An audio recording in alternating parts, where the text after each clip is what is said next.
Hello दोस्तों, कैसे हो आप सब। हम कक्षा 12th और एनसीईआरटी का अध्ययन कर रहे हैं। अध्याय 8 के हम लोगों ने 2 वीडियो अपलोड कर चुके हैं।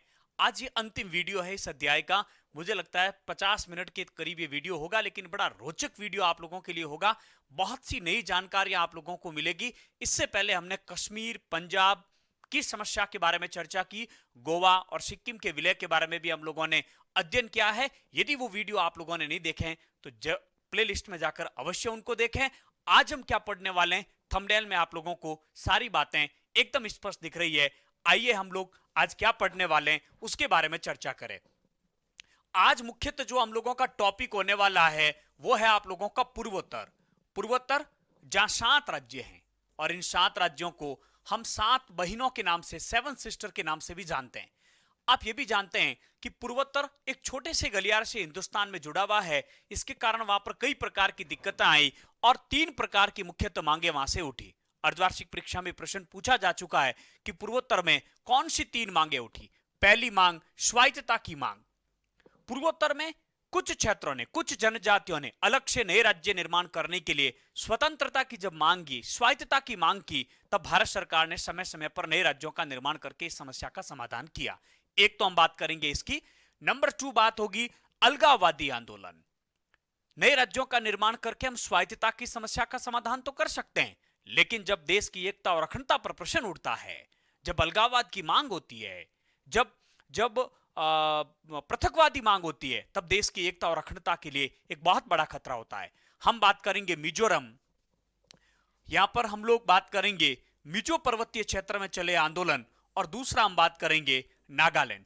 आप ये भी जानेंगे कि भारत सरकार ने किस प्रकार से इन समस्याओं का समाधान करने के लिए समझौते किए और बड़े महत्वपूर्ण प्रश्न आप लोगों के लिए होंगे। अंत में हम बात करेंगे असम में जो बाहरी लोग थे, जो अप्रवासी और शरणार्थी लोग थे, उनके विरुद्ध जो आंदोलन चला, उसके बारे में भी हम लोग डिटेल में चर्चा करेंगे। आज की इस कक्षा के अंत में आप जान पाएंगे कि क्षेत्रीय आकांक्षाओं से हम लोगों ने सबक क्या सीखे। साथ ही आप ये भी जानेंगे कि मिजोरम का समझौता कब हुआ, किस किस के बीच में हुआ। असम का समझौता कब हुआ, किस किस के बीच में हुआ। ऐसी बहुत से महत्वपूर्ण तथ्यों के बारे में आप लोगों को जानकारी प्राप्त होगी। तो एक बार फिर से मैं Surendra Singh Rajpurohit, lecturer political science, आप सबका मेरे YouTube चैनल पर हार्दिक स्वागत और अभिनंदन करता हूं। और आप सबसे अपेक्षा रखता हूं कि कक्षा 12 और एनसीईआरटी से प्रतियोगिता परीक्षाओं की तैयारी करने वाले विद्यार्थियों तक इस वीडियो को आप लोग अवश्य साझा करेंगे। हमारे चैनल पर आप नए हैं तो इसको सब्सक्राइब करें, शेयर करें, लाइक करें। और हमारा प्रयास आप लोगों को कैसा लगा, इसे आप कमेंट्स बॉक्स में कमेंट्स करके अवश्य बताएं। जो भी पढ़ा रहे हैं वो सारी पीडीएफ आप लोगों को एक व्हाट्सएप और टेलीग्राम ग्रुप में हम डेली सेंड करते हैं। आप उस व्हाट्सएप ग्रुप और टेलीग्राम चैनल से जुड़ने के लिए नीचे कमेंट्स बॉक्स में जो हमने लिंक दे रखे हैं उससे आप लोग जुड़ सकते हैं। आइए इस अध्याय की हम लोग शुरुआत करते हैं। पूर्वोत्तर की बात यदि हम करें तो 1980 के दशक में, 1980 के दशक में यहां पर जो है एक निर्णायक मोड़ पर आ गया था। वहां पर विभिन्न प्रकार की दिक्कतों का सामना करना पड़ा। जैसा कि पहले मैंने आप लोगों को बताया कि पूर्वोत्तर में 7 राज्य हैं और इनको 7 बहनों के नाम से जाना जाता है। यह बात भी आप लोगों को याद रखनी है। 22 किलोमीटर के एक गलियारे से पूर्वोत्तर हम लोगों से आपस में जुड़ा हुआ है। आज की तारीख में हम लोग बातचीत करें तो पूर्वोत्तर 3 देशों से उसकी सीमा लगती है। 1 नंबर का बढ़िया प्रश्न आप लोगों के लिए हो सकता है कि पूर्वोत्तर की सीमा किन 3 देशों से लगती है। उन तीनों के नाम हम लिख देते हैं।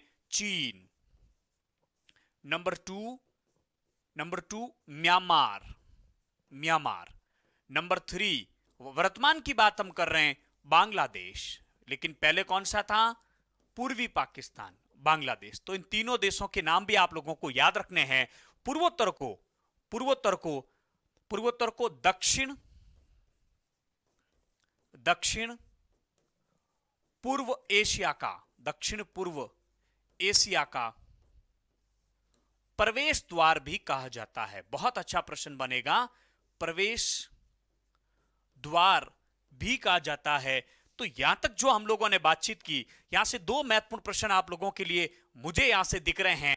पहला प्रश्न, किन देशों से पूर्वोत्तर की सीमा लगती है, तो आपको उत्तर देना है चीन, म्यांमार और बांग्लादेश। दूसरा, दक्षिणी पूर्वी एशिया का प्रवेश द्वार किसे कहा जाता है, पूर्वोत्तर को कहा जाता है। और आप ये भी जानते हैं कि पूर्वोत्तर में 7 राज्य है। सबसे पहले आप लोगों को यह याद होना चाहिए कि पूर्वोत्तर के वो 7 राज्य कौन से हैं, अगले पेज पे ले लेते हैं। पूर्वोत्तर के 7 राज्यों की बात करते हैं तो सबसे पहले हम शुरुआत करते हैं अ से। आज की बात कर रहे हैं हम लोग अ से असम, अ से अरुणाचल प्रदेश, अरुणाचल प्रदेश। तो अ पे कितने हैं? 2। अ पे कितने राज्य हैं? 2। म पे है 3, मणिपुर, म से मणिपुर, म से मिजोरम, म से मिजोरम, म से मेघालय, म से मेघालय। तो म से कितने राज्य हैं? एम से कितने राज्य हैं? 3। इसके लिए अगला राज्य होगा ती से त्रिपुरा, 3। और 7वां राज्य आप लोगों को याद रखना होगा नागालैंड, नागालैंड। ये 7 राज्य आप लोगों को याद रखने होंगे। प्रश्न ऐसा भी तो पूछा जा सकता है, पूर्वोत्तर में 7 बहनों के नाम से किन राज्यों को जाना जाता है? उन राज्यों के नाम लिखिए। तो इन 7 राज्यों का आप लोगों को नाम लिखना है। ध्यान रखना सिक्किम इसमें शामिल नहीं है, सिक्किम इसमें शामिल नहीं है। ये 7 राज्य जो पूर्वोत्तर के हमारे पूर्व प्लस उत्तर की दिशा में हैं, जो एक छोटे से 22 किलोमीटर के गलियारे से, राहदरी से भारत से जुड़ा हुआ क्षेत्र है। आजादी के बाद इस क्षेत्र की संरचना में काफी बदलाव आया। आजादी से पहले की हम लोग यदि बात करें तो त्रिपुरा, मणिपुर और मेघालय का खासी पहाड़ी जो क्षेत्र था वो रियासती क्षेत्र था। आजादी के बाद विशेष रूप से भारत पाकिस्तान का विभाजन हुआ, उस समय ये इन रियासतों का भारत में विलय हो गया। लेकिन भारत पाकिस्तान के विभाजन होने से यह क्षेत्र पूर्वी पाकिस्तान जब बन गया तो भारत से एक गलियारे से जुड़ गया, जिसके कारण भारत सरकार इस क्षेत्र की तरफ विशेष रूप से ध्यान नहीं दे पाई। आप ये भी जानते हैं कि 1962 में चीन आक्रमण और भारत के द्वारा चीनी आक्रमण का ठीक से मुकाबला नहीं करने का कारण भी ये रहा, क्योंकि भारत सरकार से ये थोड़ा सा कटा हुआ क्षेत्र होने के कारण, छोटे से गलियारे से जुड़े हुए होने के कारण पूर्वोत्तर की तरफ हम लोग ध्यान नहीं दे पाए। इसी कारण से पूर्वोत्तर से विभिन्न प्रकार की समस्याओं का सामना करना पड़ा। भारत चीन युद्ध के बाद में आप जानते हैं कि 1963 में 1963 में नागालैंड को नया राज्य बनाया गया, एक जनजातीय राज्य को नया राज्य बनाया गया। 1972 में ममेत्री यानी मणिपुर, मेघालय और त्रिपुरा 3 नए राज्य बनाए। 1987 में 2 और राज्य बनाए, अरुणाचल प्रदेश और मिजोरम यानी अम्मी। तो आप जानते हैं कि समय समय पर इस क्षेत्र में नए राज्यों का निर्माण भी किया गया, लेकिन विशेष प्रकार की दिक्कतें होने के कारण इस क्षेत्र से विभिन्न प्रकार की समस्याओं को लेकर मांगे हुई और उसके कारण यहां से 3 प्रकार की समस्याएं उत्पन्न हुई। और वो 3 प्रकार की कौन सी थी? स्वायत्तता की मांग, नंबर 2 अलगाववाद की मांग और नंबर 3 असम में बाहरी लोगों के विरुद्ध चला आंदोलन। तो ये 3 समस्याओं के बारे में आज हम लोगों को डिटेल में चर्चा करनी है। बड़े अच्छे यहां से प्रश्न रहेंगे, कोई एक आंदोलन आप लोगों से पूछा जाएगा। आइए हम एक एक बिंदु के बारे में चर्चा कर लेते हैं। सबसे पहले हम बात करते हैं कि त्रिपुरा, त्रिपुरा, मणिपुर और मेघालय का जो खासी पहाड़ी क्षेत्र है, खासी पहाड़ी क्षेत्र, खासी पहाड़ी क्षेत्र, ये तीनों अलग अलग क्या थी?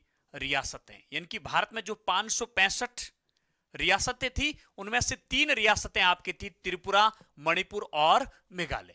आजादी के बाद व्यापक स्तर पर इस क्षेत्र का पुनर्गठन हुआ। हम बात यहीं पर कर लेते हैं। अब पहले पार्ट में आप लोग पढ़ चुके हैं वैसे 1963 में नागालैंड। प्रश्न ऐसा भी पूछा जा सकता है कि भारत चीन युद्ध के बाद में पूर्वोत्तर में किस राज्य का निर्माण हुआ? 1972 में 3 राज्य बने। सूत्र आप लोगों को याद रखना है मम मेत्री, मम मेत्री सूत्र आप लोगों को याद रखना है। मणिपुर, त्रिपुरा, मणिपुर, मेघालय, मम में मेघालय और नंबर 3 त्रिपुरा। 3 राज्य बने। तो आप लोगों के लिए सूत्र मैंने बता दिया, मम मेत्री, मम मेत्री म में 1987 में 2 और राज्य यहां पर बने। पहला अरुणाचल प्रदेश, अम्मी, याद रखेंगे अम्मी, अरुणाचल प्रदेश, और दूसरा आपके हो जाएगा मिजोरम, मिजोरम, अम्मी। ये राज्य आप लोगों के होंगे। तो कौन से राज्य पूर्वोत्तर में कब बने, यह फैक्ट आप लोगों को ढंग से याद होना चाहिए। तो समय समय पर इन नए राज्यों का गठन हुआ। पूर्वोत्तर में विशेष रूप से एक एक नंबर के सारे प्रश्न आप लोगों के बनने वाले। लेकिन पूर्वोत्तर से विभिन्न प्रकार की मांगे उठने और पूर्वोत्तर की समस्याएं उत्पन्न होने के कारण क्या थे, आइए एक एक कारण के बारे में हम लोग चर्चा कर लेते हैं। पहला कारण, पूर्वोत्तर की समस्या के कारण क्या थे? पहला कारण, पूर्वोत्तर का समुचित विकास नहीं हुआ। समुचित विकास नहीं हुआ, यानी कि आर्थिक दृष्टि से पिछड़ापन, आर्थिक दृष्टि से पिछड़ापन।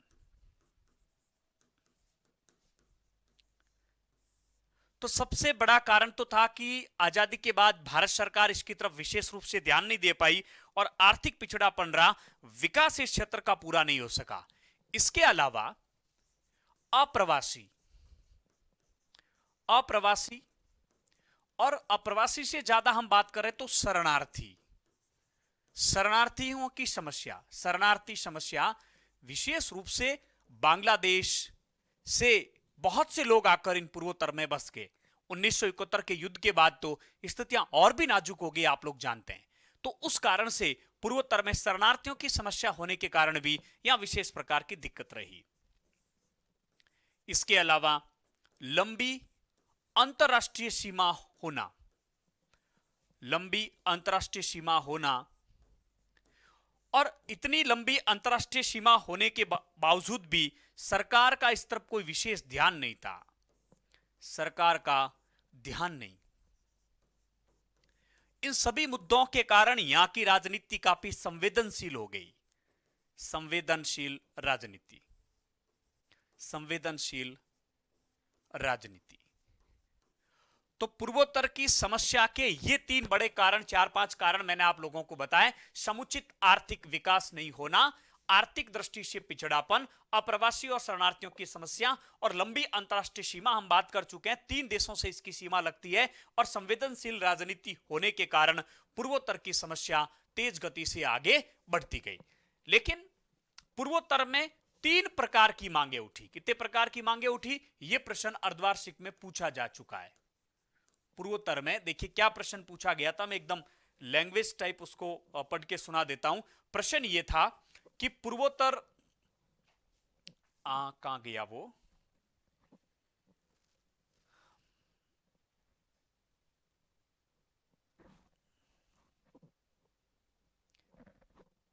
पूर्वोत्तर से 3 प्रकार की कौन सी मुख्य मांगे थी, यह प्रश्न पूछा गया था। मुझे मिल नहीं रहा है, मैं यहां तीनों पॉइंट लिख देता हूं। सबसे पहले स्वायत्तता की मांग, स्वायत्तता की मांग। नंबर 2 अलगाववादी आंदोलन, अलगाववादी आंदोलन, अलगाववादी आंदोलन। इसमें हम बात करेंगे मिजोरम, मिजो पर्वतीय क्षेत्र, और दूसरी बात करेंगे हम नागालैंड, नागालैंड। तीसरी थी बाहरी लोगों के विरुद्ध आंदोलन, बाहरी जो भारत के अन्य राज्यों से और विदेशों से जो लोग आकर यहां बसे थे, बाहरी लोगों के विरुद्ध आंदोलन। और इसमें हम डिटेल में बात करने वाले किसकी, असम में चला बाहरी लोगों के विरुद्ध में आंदोलन। यह पूरा एक हम कह सकते हैं कि ये क्या पढ़ने वाले हैं आज आगामी 30-35 मिनट में हम लोग, वो आप लोगों को जानना जरूरी है। अब सबसे पहले हम लोग बातचीत कर रहे हैं स्वायत्तता की मांग के संदर्भ में। स्वायत्तता की मांग पूर्वोत्तर में उठी। उसका मुख्य कारण था कि पूर्वोत्तर का अधिकांश जो हिस्सा था, मणिपुर और त्रिपुरा को छोड़ दिया जाए तो, मणिपुर व त्रिपुरा को छोड़ दिया जाए तो आजादी के समय पूरे इलाका असम के नाम से जाना जाता था। इस पूरे क्षेत्र में असम की सरकार के द्वारा असमी भाषा को थोपे जाने के कारण, असमी संस्कृति को थोपे जाने के कारण शेष जो जनजातियां थी, अन्य जो लोग थे, उन जनजातियों ने इस बात का विरोध किया और उन्होंने आंदोलन भी चलाए। सरकार से उन लोगों ने अलग से जनजातीय राज्यों की मांग की। भारत सरकार ने एक नहीं बल्कि अनेक जनजातीय राज्यों का निर्माण करके इस समस्या का समाधान किया। तो समस्या क्या थी? पूरे क्षेत्र को असम कहा जाता था, मणिपुर और त्रिपुरा को छोड़ दिया जाए तो, अतः शेष जो असमी क्षेत्र यानी कि जो असमी भाषा, गैर असमी भाषी जो लोग थे, उन्होंने इस बात का विरोध करते हुए आंदोलन चलाया और जनजातीय राज्यों की उन्होंने मांग की। जब जनजातीय राज्यों की उनके द्वारा मांग की जाती है तो ऐसी स्थिति के अंदर भारत सरकार ने एक नहीं बल्कि अनेक राज्यों का निर्माण करके इस समस्या का समाधान कर डाला। और इसी कड़ी में हम वापस उन राज्यों की चर्चा कर लेते हैं कि किन किन राज्यों को कब बनाया गया। आप जानते हैं, हमने पहले ही बात की 1963 में नागालैंड, असम के क्षेत्र से जो राज्य नए जो राज्य बने ना, उसकी हम बात कर रहे हैं। तो नंबर 1 हो गया आपका 1963 में नागालैंड। नंबर 2 हो गया आप लोगों के मेघालय,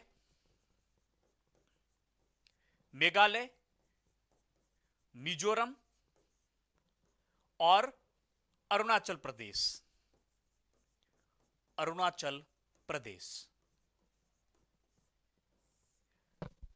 तो 1963 में नागालैंड हो गया, उसके बाद में मेघालय, मिजोरम, अरुणाचल प्रदेश हो गए और उसके बाद में त्रिपुरा और मणिपुर जो राज्य नहीं थे, त्रिपुरा और मणिपुर केंद्र शासित प्रदेश थे, इनको क्या बना दिया गया? राज्य बना दिया गया। लेकिन किसको किस वर्ष बनाया, यह आप लोगों को याद होना चाहिए। प्रश्न यदि पूछ लिया जाए कि असम से कौन से नए जनजातीय राज्य बने, तो आपका उत्तर होगा मेघालय, मिजोरम, अरुणाचल प्रदेश। यह काम तो ठीक था, कोई दिक्कत नहीं थी, लेकिन उसके बावजूद भी असम के क्षेत्र से और नई प्रकार की दिक्कतों का सामना करना पड़ा।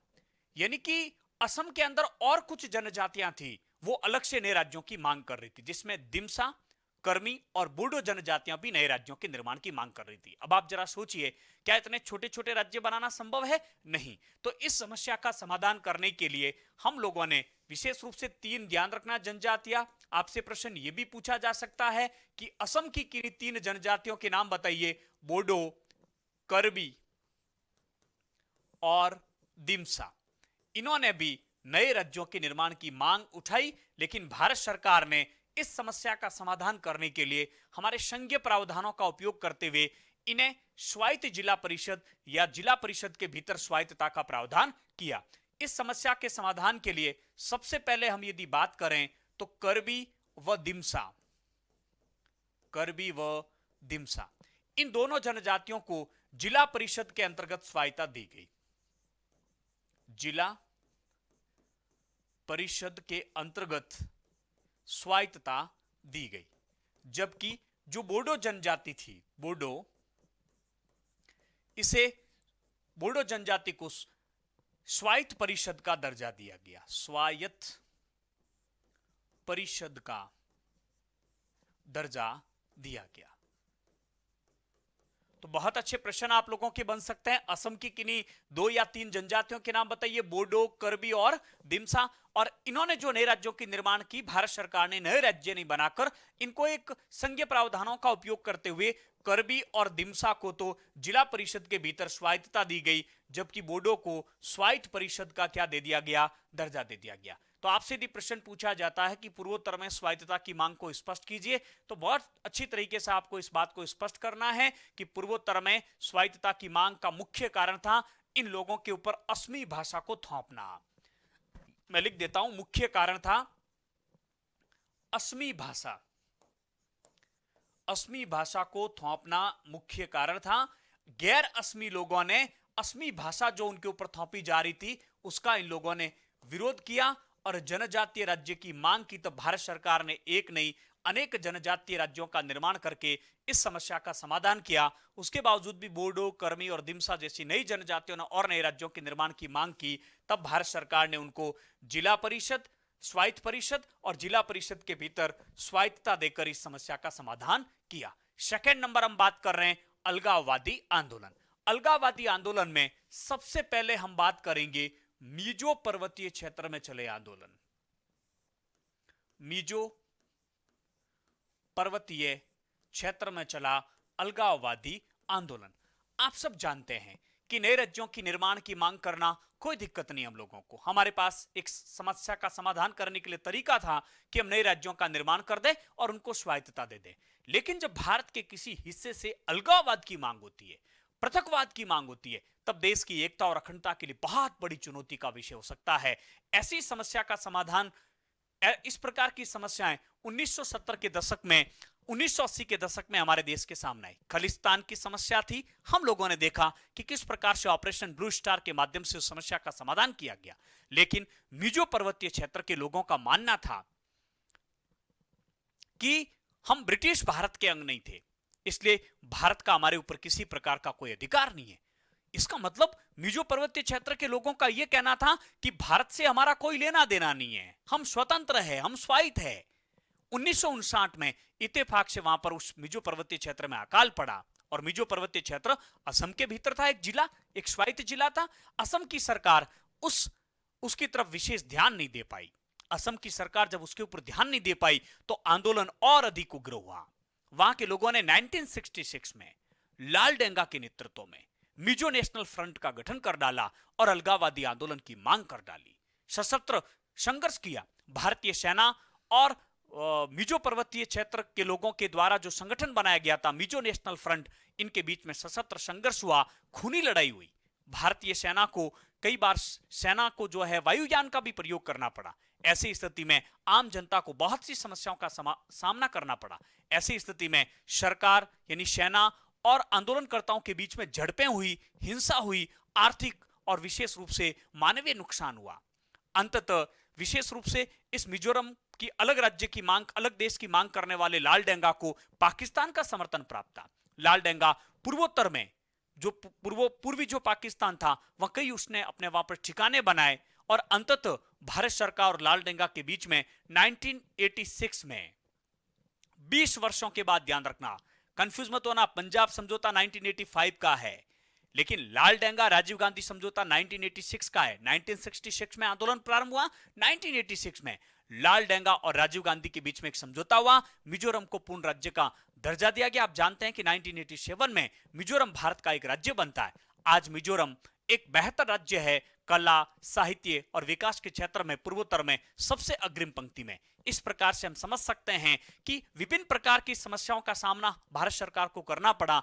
उन मांगों को हमने किस प्रकार से संवैधानिक लोकतांत्रिक तरीकों के तहत रहते हुए समझौतावादी बातचीत के माध्यम से समस्याओं का समाधान किया गया। प्रश्न क्या पूछे जाने वाला? प्रश्न पूछा जाएगा, मिजोरम में चले अलगाववादी आंदोलन का सविस्तार वर्णन कीजिए। 1 नंबर का प्रश्न बनेगा, मिजोरम का आंदोलन किसके नेतृत्व में लड़ा गया? लाल डेंगा के नेतृत्व में। मिजोरम का किस संगठन के नेतृत्व में आंदोलन चला? Mizo national front. Mizo national front का गठन कब किया गया? 1966। और अंतिम में लाल डेंगा राजीव गांधी समझौता कब हुआ? 1986, यानी 20 वर्षों के बाद में। आइए एक एक बिंदु को हम लोग लिख लेते हैं। तो स्वायत्तता की मांग तो हमारे संवैधानिक प्रावधानों के भीतर थी, लेकिन जब पृथकवादी, जब अलगाववादी मांग हुई तब समस्या हमारे लिए बहुत अधिक आगे बढ़ गई। बात कर रहे हैं हम मिजो पर्वतीय क्षेत्र। ये जो मिजो पर्वतीय क्षेत्र था, इसको असम के भीतर स्वायत्त जिले का दर्जा दे दिया गया। स्वायत्त जिला इसको बना दिया गया था। 1959 में मिजोरम के मिजो पर्वतीय क्षेत्रों के लोगों का मानना था कि हम ब्रिटिश इंडिया के अंग नहीं थे हैं।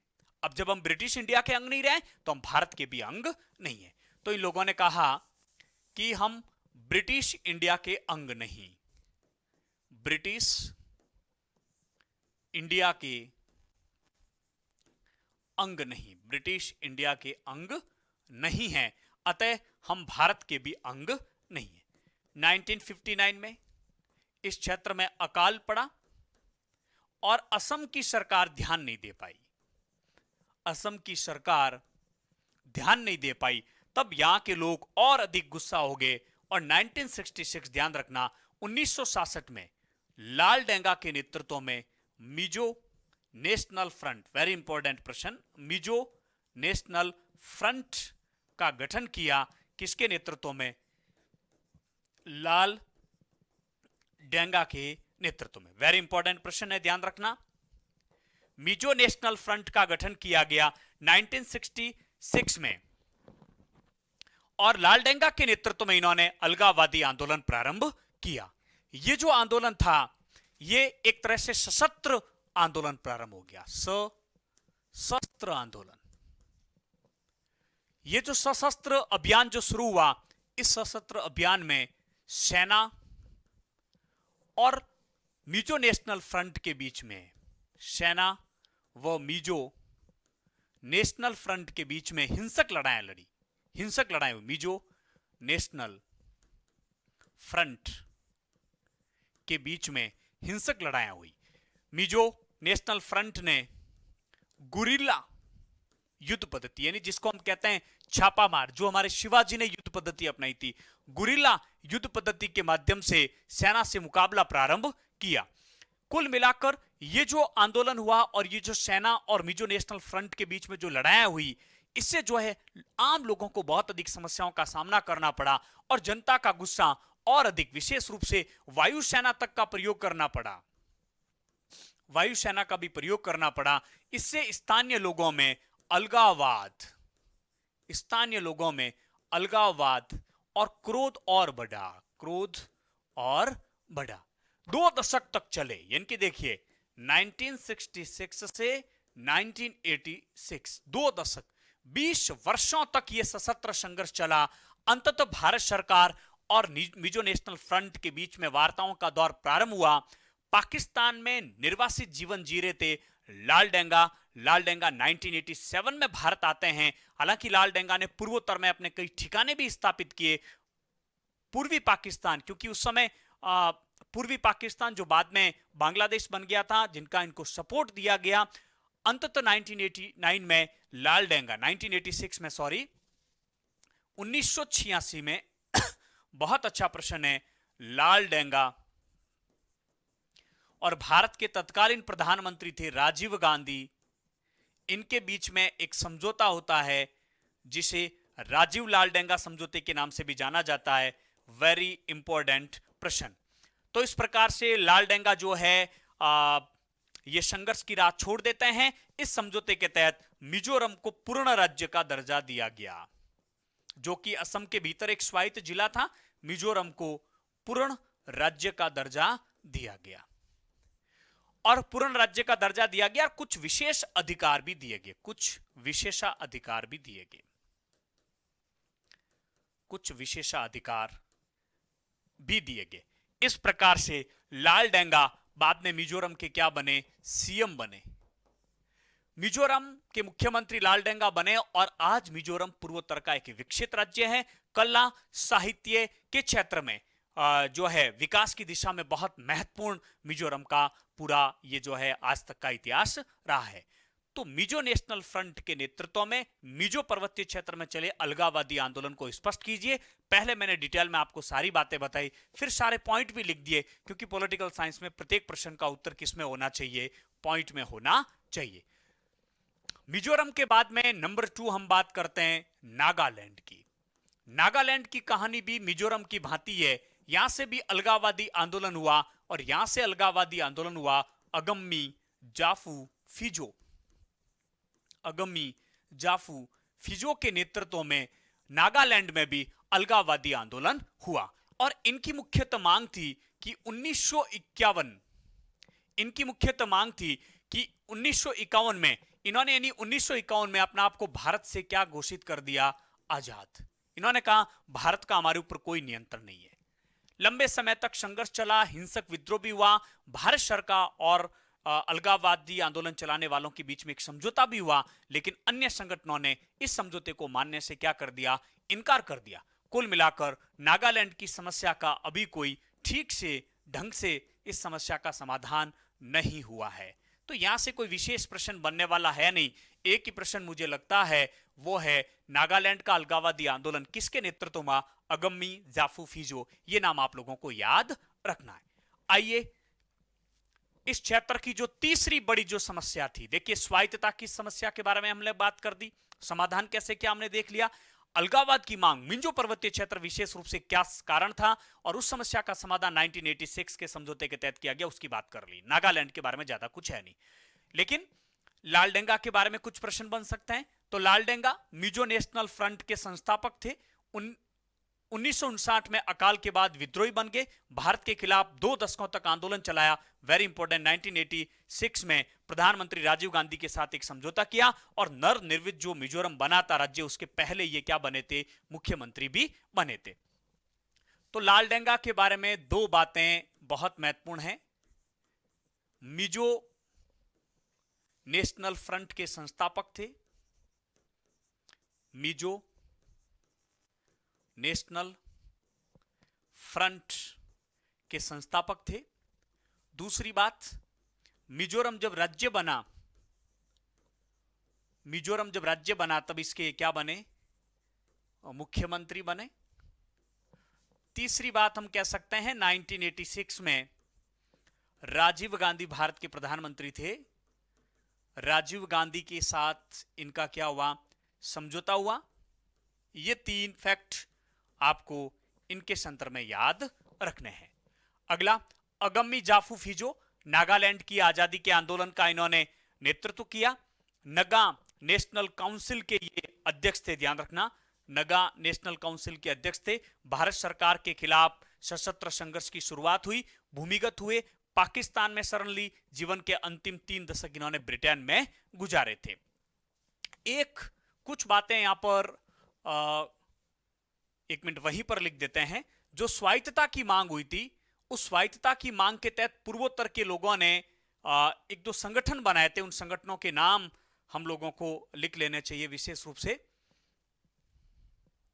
स्वायत्तता की मांग के लिए जो आंदोलन चलाया गया, उसके लिए सबसे पहले ध्यान रखना, 1900 सबसे पहले उन जनजातीय लोगों ने जब उनके ऊपर असमी भाषा थोपी गई तो गैर असमी लोगों ने एक संगठन बनाया था, उसका नाम था ईस्टर्न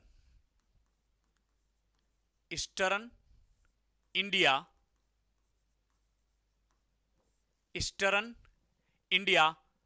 ट्राइबल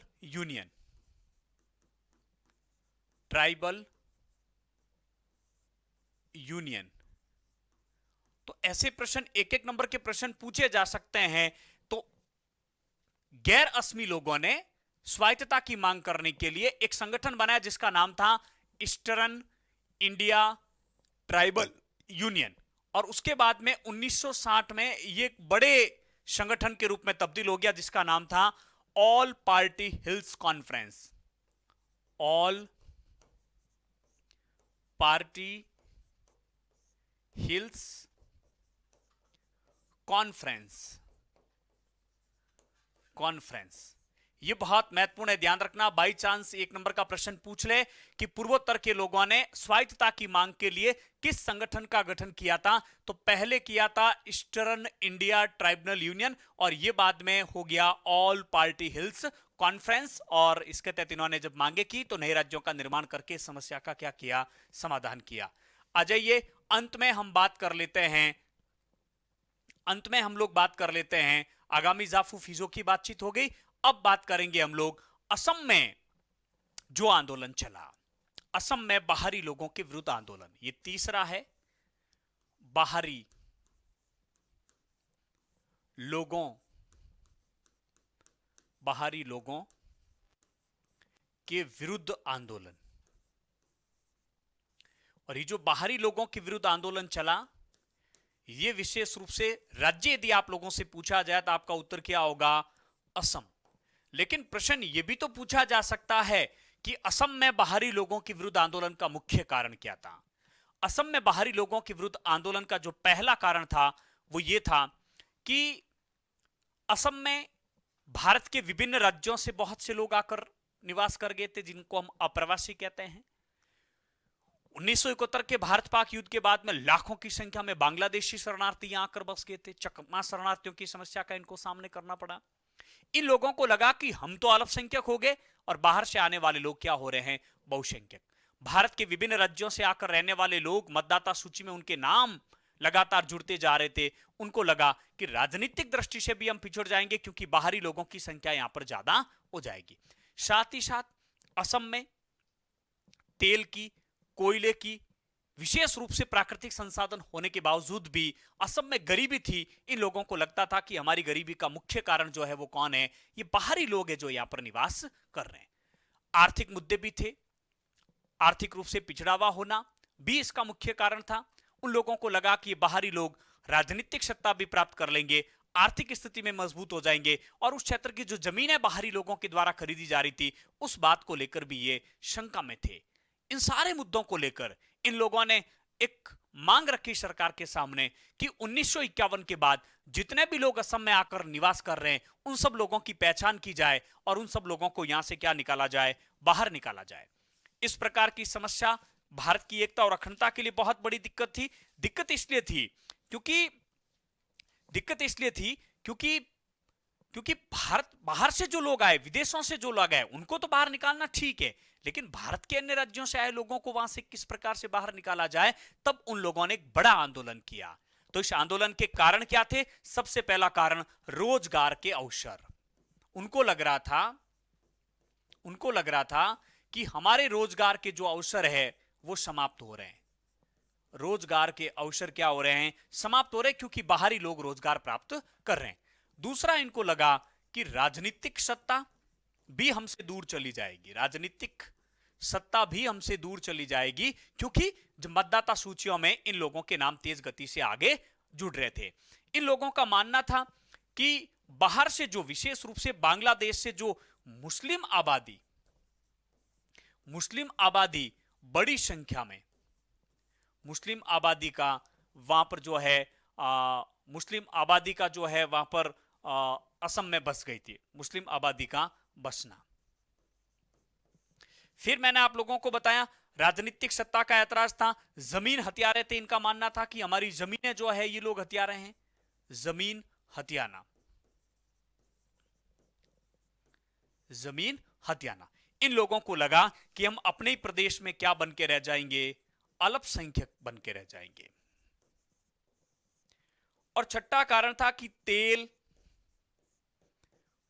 कोयला, खनिज पदार्थ होने के बावजूद भी, चाय, आपको पता है चाय इस समय सबसे ज्यादा होती है, तो चाय, कोयला, तेल आदि प्राकृतिक संसाधन होने के बावजूद भी गरीबी असम में वैसी की वैसी बनी हुई है। इनको लग रहा था कि इन सब समस्याओं का कारण यही है। तो एक तो आप लोगों से प्रश्न ये पूछे जा सकते हैं कि असम में बाहरी लोगों के विरुद्ध हुए आंदोलन के कारण क्या था? तो पहला था रोजगार के अवसर बाहर के लोगों को प्राप्त हो रहे थे, राजनीतिक सत्ता, मतदाता सूचियों में इनके नाम जुड़ रहे थे, मुस्लिम आबादी यहां पर बांग्लादेश से आकर बहुत अधिक बस गई थी, जमीन ये लोग खरीद रहे थे। इनको लग रहा था कि हम अपने प्रदेश में अल्पसंख्यक बन के रह जाएंगे। तेल, कोयला, चाय जैसे प्राकृतिक संसाधन होने के बावजूद भी इन सारे संसाधनों का असम से बाहर की तरफ पलायन हो रहा है, और इस कारण से असम में गरीबी है। ये मुख्यतः यही कारण था। तो इन कारणों से असम के अंदर बाहरी लोगों के विरुद्ध आंदोलन चला। 1979 में असम में एक संगठन का गठन किया गया, एक छात्र संगठन था जिसका नाम है आसू, ऑल असम स्टूडेंट यूनियन। बेहद महत्वपूर्ण प्रश्न आप लोगों के लिए रहेगा।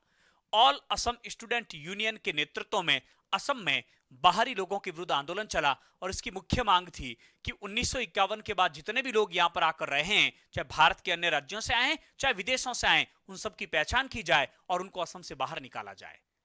यह आंदोलन हिंसक राह पर भी चल पड़ा। आम जनता का जीवन काफी मुसीबत में हो गया। रेलवे की आवाजाही को रोक दिया गया। बिहार की जो बरेली जो तेल शोधनशाला थी, वहां से जो तेल का जो आपूर्ति हो रही थी उसको भी रोक दिया गया। कुल मिलाकर इस आंदोलन में बहुत सी दिक्कतों का सामना करना पड़ा था। अवैध जो आप्रवास था उसका इन्होंने विरोध किया।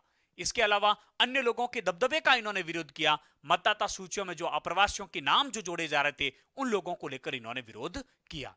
अंततः 1986 में ऑल असम स्टूडेंट यूनियन आसू के साथ राजीव गांधी सरकार ने समझौता किया। 1985 में 1985, ध्यान रखना 6 साल बाद, 1979 से प्लस 6 करते हैं तो होते हैं 1985।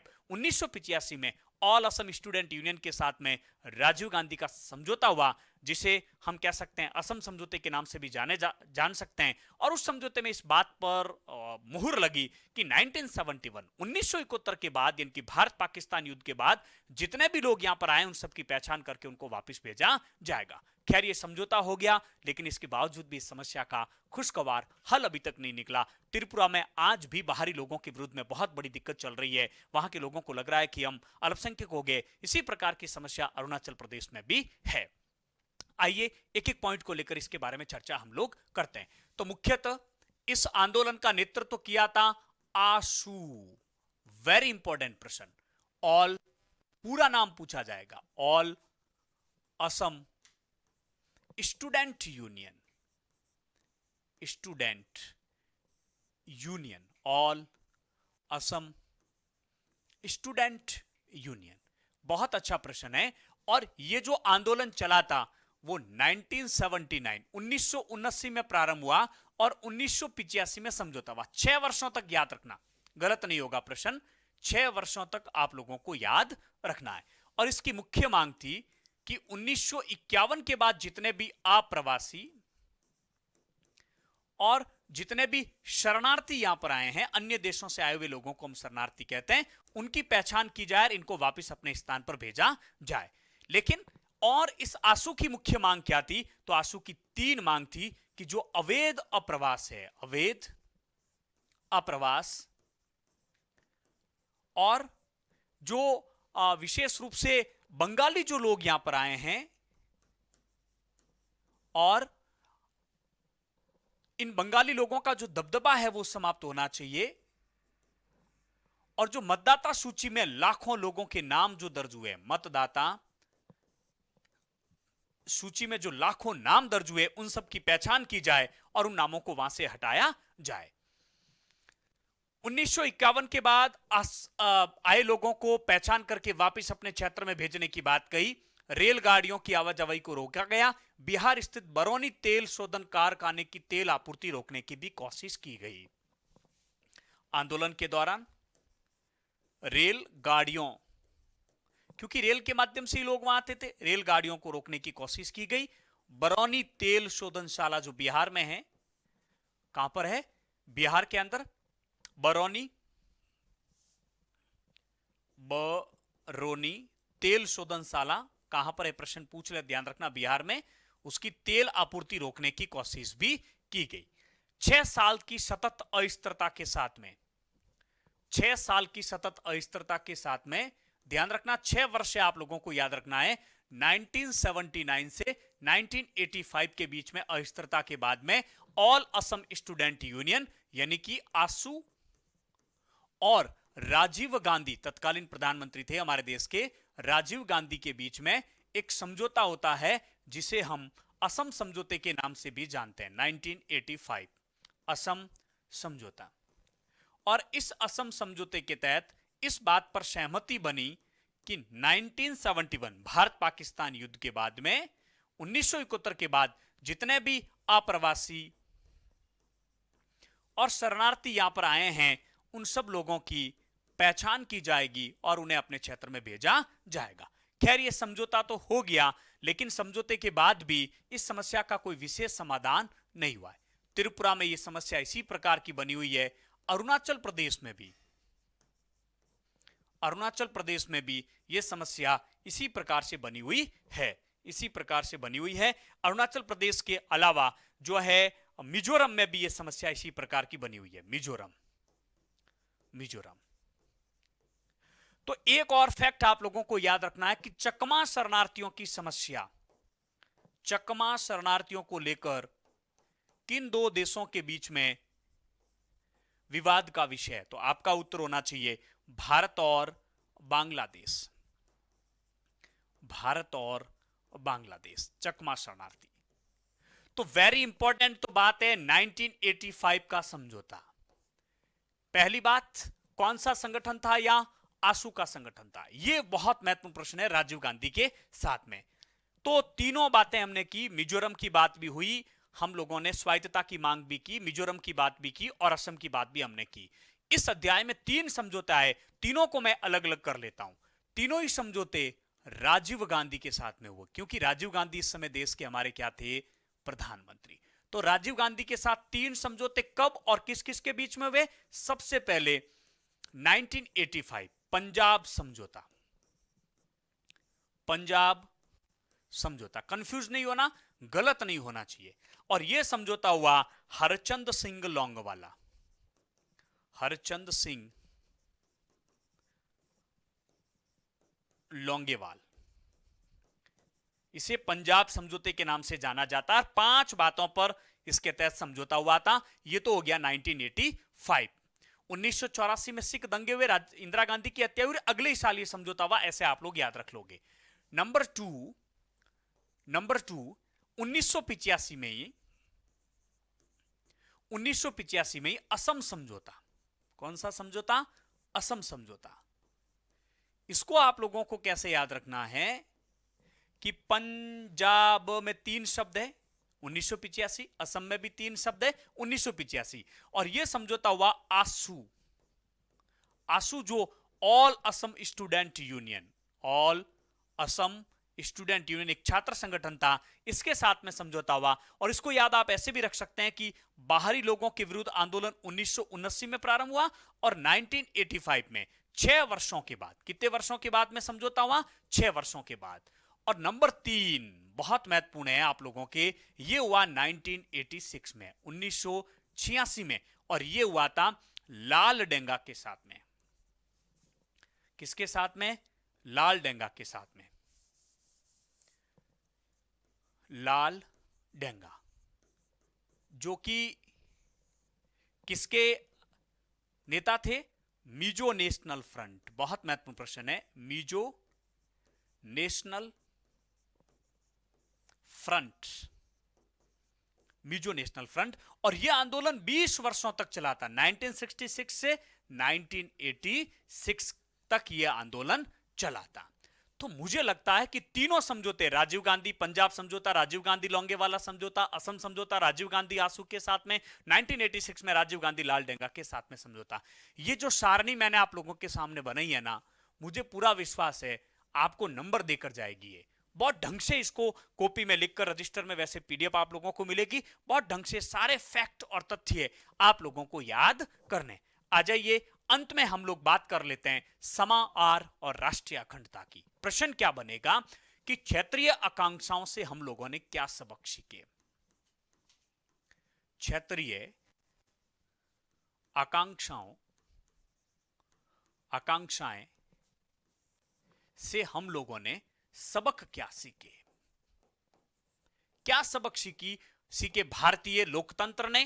क्षेत्रीय आकांक्षाएं हमारे देश में आजादी के बाद एक के बाद एक हमारे सामने समस्याएं आती रही। आजादी के बाद राष्ट्र निर्माण की चुनौती थी, राज्यों के पुनर्गठन की चुनौती थी, देशी रियासतों के एकीकरण की चुनौती थी, और वहीं से सारी समस्याओं का समाधान हुआ नहीं। जम्मू कश्मीर की समस्या हमारे सामने रही लगातार, पंजाब की समस्या के बारे में हम लोगों ने बातचीत की, मिजोरम की बात की, नागालैंड की बात की, असम में बाहरी लोगों के विरुद्ध हुए आंदोलन की चर्चा हम लोगों ने की, स्वायत्तता की समस्या का सामना भी देश को करना पड़ा। इन सब समस्याओं से हम लोगों ने सबक क्या सीखे? आइए एक एक सबक के बारे में हम लोग चर्चा कर लेते हैं। अलग राज्य बनाने की मांग उठना तो कोई दिक्कत नहीं, हम नए राज्य का निर्माण भी कर लेते हैं और उससे कोई समस्या भी नहीं है। लेकिन जब भी अलगाववाद की मांग हुई है, देश के लिए चिंता का विषय था, देश की एकता और अखंडता के लिए प्रश्न का चिंता। लेकिन इस पूरे अब तक की हमारी संवैधानिक यात्रा में हमने लोकतांत्रिक साधनों का प्रयोग करते हुए हमने इन समस्याओं का समाधान किया समझौते के माध्यम से। चूंकि आप जानते हैं कि ये तीनों समझौते इस बात के उदाहरण हैं, ये सभी समझौते इस बात के उदाहरण हैं कि किस प्रकार से हमने लोकतांत्रिक राजनीति का सहारा लेते हुए, किस प्रकार से हमने संवैधानिक सिद्धांतों पर पालन करते हुए हमने इन समस्याओं का समाधान किया है। लेकिन हमने सबक क्या सीखे, ये प्रश्न आप लोगों से पूछा जाएगा। 4 पॉइंट में आपको इन प्रश्नों के उत्तर देना। पहला, क्षेत्रीय आकांक्षाएं, मैं पॉइंट लिख रहा हूं, बाद में एक साथ समझा दूंगा। क्षेत्रीय आकांक्षाएं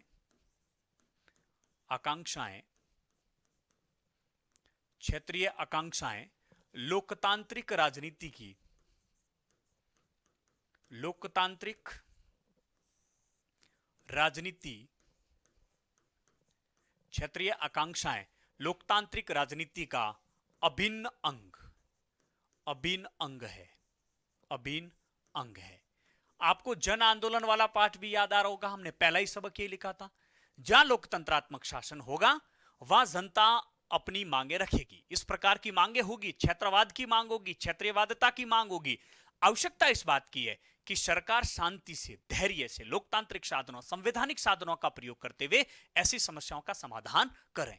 इस प्रकार की समस्याओं का समाधान करना बहुत जरूरी होता है। यह कोई असामान्य घटना नहीं है, यह कोई लोकतंत्र की व्याकरण के बाहर का शब्द नहीं। क्षेत्रीय आकांक्षाएं, इस प्रकार की मांगे होना एक अभिन्न अंग है। जहां लोकतंत्र होगा वहां इस प्रकार की मांगे होगी। हम यानी कि चिंता करने की बात नहीं है, क्योंकि भारत तो एक बहुत बड़ा देश है जहां विविधता है। ग्रेट ब्रिटेन जैसे देशों में भी, यहां से एक नंबर के प्रश्न पूछे जा सकते हैं। ग्रेट ब्रिटेन जैसे देशों में भी स्कॉटलैंड, जो छोटे देश है, स्कॉटलैंड, वेल्स और उत्तरी आयरलैंड में क्षेत्रीय आकांक्षाएं उभरी। और बहुत महत्वपूर्ण प्रश्न है, बास्क, आपने कक्षा 11 में पढ़ा था, बास्क के लोगों ने स्पेन में अलगाववाद की मांग की थी। और आप जानते हैं, हम बात करेंगे अगली किताब में, तमिलों ने श्रीलंका में अलगाववाद की मांग की, तमिल इलम नया देश बनाने की मांग की थी। तो भारत के सामने इतना बड़ा लोकतंत्र है, अनेकता में एकता हिंद की विशेषता है, तो इस प्रकार की मांगे उठना कोई दिक्कत की बात नहीं है। स्पेन, ये प्रश्न आप लोगों से एक नंबर का पूछा जा सकता है, किन्हीं ऐसे दो क्षेत्रों के नाम लिखिए जहां भारत के अलावा अलगाववाद की मांगे हुई है। तो स्पेन में बास्क लोगों के द्वारा और श्रीलंका में तमिल लोगों के द्वारा। तो पहला। दूसरा पॉइंट, दूसरा सबक हमने ये सीखा कि क्षेत्रीय आकांक्षाओं को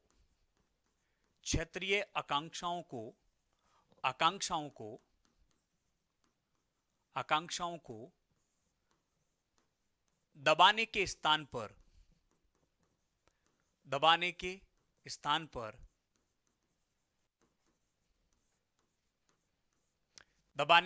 स्थान पर यानी कि इनको दबाना नहीं चाहिए, बल्कि लोकतांत्रिक बातचीत का तरीका अपनाना सबसे बेहतर।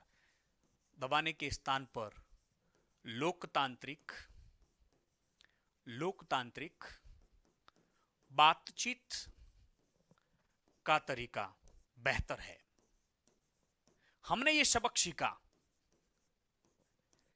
कि जब क्षेत्रीय आकांक्षाएं होती है तब इस प्रकार की मांगों को दबाने या सशस्त्र बल का प्रयोग करने या सेना का बल प्रयोग करने से स्थितियां और अधिक बिगड़ती है। इस प्रकार की समस्याओं का समाधान बातचीत के माध्यम से होने चाहिए, सुलह समझौते के माध्यम से होना चाहिए, संवैधानिक प्रावधानों का प्रयोग करते हुए होना चाहिए। और उदाहरण है आप लोगों के सामने पंजाब का समझौता 1985, उदाहरण है आप लोगों के सामने असम का समझौता 1985, उदाहरण है आपके सामने मिजोरम का समझौता 1986। हमने किस प्रकार से पंजाब की समस्या का समाधान किया, मिजोरम की समस्या का समाधान किया, असम की समस्या का समाधान किया। तो इस प्रकार से अलगाववाद की समस्या से निपटने के लिए सुलह समझौते की नीति सबसे बेहतर होती है। तीसरा, कि इस प्रकार की समस्याएं हो ही नहीं, इसलिए सत्ता में साझेदारी जरूरी है। सत्ता में साझेदारी के महत्व को स्वीकार करना होगा, क्या होता है सत्ता में साझेदारी? स्वीकार करना होगा। सत्ता में साझेदारी का मतलब होता है कि राजनीति में, सत्ता में सबको भागीदार बनाना, उनको हिस्सेदार बनाना, उनको साझेदार बनाना। आप जानते हैं कि श्रीलंका में तमिल लोगों को सत्ता में साझेदारी नहीं दी गई, लंबे समय तक वहां पर जातीय संघर्ष रहा। तो ऐसी स्थिति में हमारे देश में भी इस प्रकार की क्षेत्रीय आकांक्षाएं नहीं हो, इस प्रकार की मांगे नहीं हो, अलगाववाद की मांग नहीं हो। इसके लिए जरूरी है कि सभी वर्गों को, सभी क्षेत्रों को सत्ता में समुचित हिस्सेदारी देना जरूरी है। और जब उनको समुचित हिस्सेदारी दी जाएगी तब इस प्रकार की मांगे नहीं होगी। लोकतंत्र, राष्ट्र अपने स्थान पर ठीक है, लेकिन हमें यदि वास्तव में देश में शांति बनाए रखनी है तो सभी के हितों को ध्यान में रखते हुए सत्ता में साझेदारी देना जरूरी है, यानी कि सभी के हितों की सुरक्षा करना जरूरी है। अंत में चौथा जो पॉइंट है वो ये है कि क्षेत्रीय असंतुलन को दूर करना जरूरी है, इनकी क्षेत्रीय संतुलन जरूरी है। किसे कहते हैं क्षेत्रीय असंतुलन? क्षेत्रीय संतुलन की आवश्यकता। कुछ क्षेत्रों का विकास होना और कुछ क्षेत्र यदि देश में पिछड़ जाते हैं तो जो क्षेत्र पिछड़ गए उनके मन में इस प्रकार की भावना घर कर जाती है कि हमारा विकास नहीं हो रहा है, सरकार हमारी तरफ ध्यान नहीं दे रही है। ऐसी स्थिति में वो अलगाववाद की राह पर जाते हैं। मिजो पर्वतीय क्षेत्र में 1959 में अकाल पड़ा, असम की सरकार ध्यान नहीं दे पाई, आग में घी का कार्य किया, वो आंदोलन और अधिक तेज गति से आगे बढ़ा।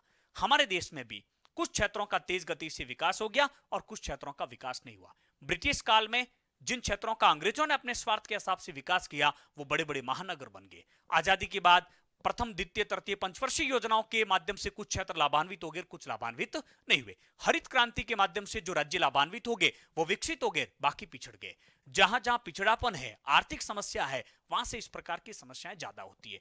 पूर्वोत्तर इसका बहुत बड़ा उदाहरण आप लोग जान सकते हैं कि पूर्वोत्तर की तरफ भारत सरकार ध्यान नहीं दे पाई। छोटे से गलियारे से पूर्वोत्तर हम लोगों से जुड़ा हुआ है, तो वहां से विभिन्न प्रकार की समस्याएं हम लोगों को देखने को मिली।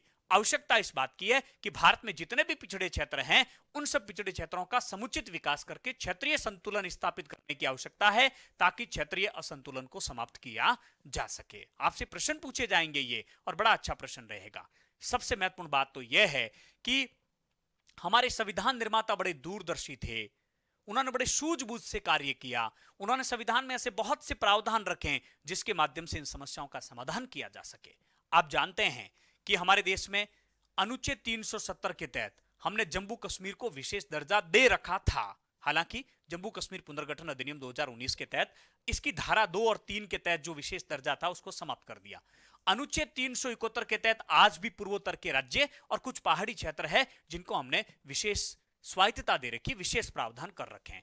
हमारे संविधान की जो 6ठी अनुसूची है उसमें भी हमने जनजातियों के हितों की सुरक्षा करने के लिए विशेष प्रावधान कर रखे हैं। वहां के राज्यपालों को विशेष रूप से हमने पावर दे रखा है। तो ये हमारे संविधान निर्माताओं की दूरदर्शिता थी कि उन्होंने इस प्रकार की समस्याओं का हम भविष्य में सामना कर सके, उनका समाधान कर सके, उसके लिए पहले से हमारे संविधान में इस प्रकार के प्रावधान किए गए। बाई चांस प्रश्न पूछ ही लिए जाए तो ये 2-3 बातें आप लोगों को याद रखनी है। अंत में हम कह सकते हैं कि हमारे संविधान का ढांचा लचीला भी है और कठोर भी है, सर्वसमावेशी है, सबको साथ लेकर चलने का हमारा संविधान है। यही तो कारण है कि हमने हमारे देश के सामने बहुत सी समस्याएं आई और लोकतांत्रिक तरीके से हमने उन सभी समस्याओं का समाधान कर डाला। विश्व के अन्य देशों में इस प्रकार की समस्याएं आई और वो कई भागों में क्षेत्र बढ़ गए, लेकिन हिंदुस्तान पहले भी एक था, आज भी एक है और हमेशा एक रहेंगे। यही तो बात है कि समस्याएं भले कितनी आए, हमारा देश अखंड है, हमारा देश एक है